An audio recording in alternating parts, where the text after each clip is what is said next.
नमस्कार, मैं हूं विनय सिंह। आपका बहुत बहुत स्वागत है न्यूज के विश्लेषण में। हेमंत सोरेन जी ने कहा है कि सीजीएल परीक्षा में अगर उनकी टीम ने कोई गड़बड़ी किया है तो उनको जेल भेज दीजिए। हेमंत सोरेन जी ने कहा कि वो 50 साल तक जेल में रहने को तैयार है। तो इस पर विश्लेषण होगा। आज जमशेदपुर पूर्वी विधानसभा का पूरा गणित समझाएंगे, क्या कुछ इसमें हो सकता है। बीजेपी से पूर्णिमा दास साहू है और कांग्रेस से है, साथ में डॉक्टर अजय कुमार और एक निर्दलीय प्रत्याशी भी है शिवशंकर सिंह। क्या गणित है तीनों का, ये समझाएंगे। पलड़ा किसका भारी है ये भी बताएंगे।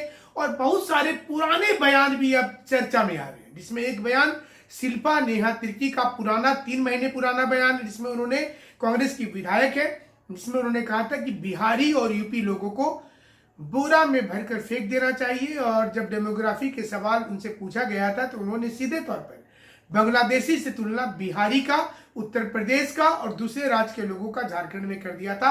तो अब इस समय वो चीजें चर्चा में आ गई है।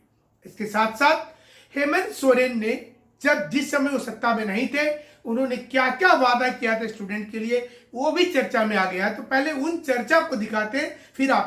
हमने ये निर्णय लिया है कि सरकार बदलेगी, जेपीएससी 1 साल के अंदर कम से कम 4 से 5 परीक्षाएं लेने का काम करेंगे और यहाँ के नौजवानों को रोजगार देने का काम करेंगे। आज हम लोगों ने ये भी निर्णय लिया है, इस राज्य में कोई भी नौजवान बेरोजगार नहीं रहेगा जब तक उसको रोजगार नहीं देंगे। ग्रेजुएट लड़का को 5,000 और एमए लड़का को 7,000 बेरोजगारी भत्ता देने का काम हमारी गठबंधन सरकार करेगी।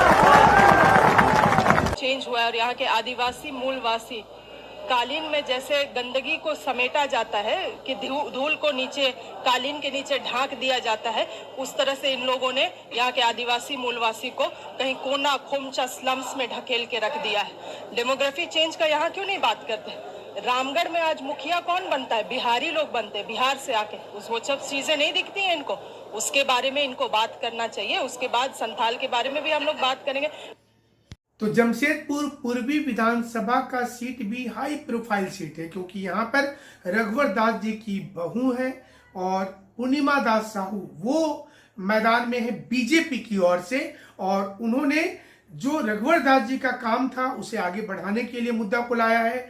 और वहीं दूसरी ओर कांग्रेस से डॉक्टर अजय कुमार है, जो जिनके बारे में पूर्णिमा दास साहू ये बोल रहे हैं कि जिस समय वो टाटा मोटर्स में थे उस समय उन्होंने कंपनी के लोगों को वीआरएस दिलवाया, कई सुविधाएं हटा दी और जो टेम्पररी वर्कर थे वो वाला नीति को लागू कर दिया। इसके साथ साथ शिवशंकर सिंह जो है वो निर्दलीय के रूप में खड़े हैं। तो 3 प्रत्याशी हैं। हालांकि बीजेपी का जनाधार यहां पर है और बीजेपी के पास एक अच्छा खासा वोट बैंक है। डॉक्टर अजय कुमार को ऐसा लगता है कि पूर्व में यहाँ पर आईपीएस रहे हैं और एक बार लोकसभा से जीते भी थे।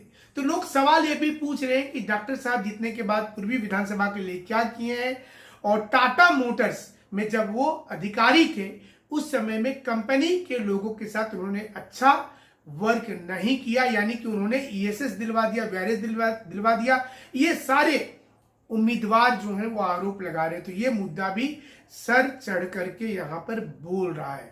पूर्णिमा दास साहू इस बार जो चुनाव लड़ रही है उसमें उन्होंने रघुवर दास जी जिस समय में मुख्यमंत्री थे, यहाँ से विधायक भी थे, तो उन्होंने जो काम किया था उस काम को आगे लेकर के जाएंगी। और इसके साथ साथ जो जलापूर्ति योजना है वो उन्होंने कहा है कि उनकी अगर सरकार आ जाती है तो उसे वो सामने लाएंगी। बिजली की व्यवस्था बस्ती वाले इलाके में दुरुस्त कर देंगी और बहुत दिनों से जो मामला लटका पड़ा है मालिकाना हक वाला, उसे वो जरूर से कोशिश करेंगी कि वो दिया जाए। पूर्णिमा दास को महिलाओं का काफी समर्थन मिल रहा है, हर वर्ग का मिल रहा है और बीजेपी का ये लगातार पसंदीदा सीट रहा है। पिछले बार हालांकि सरयू राय ने इसमें चुनाव में जीत हासिल कर लिया था, उसमें उन्हें लगभग 70,000 वोट मिला था और बीजेपी को उस समय में 58,000 वोट मिला था। तो ये 70 से 72,000 सरयू राय के पास गया था, 58,000 वोट उसमें था।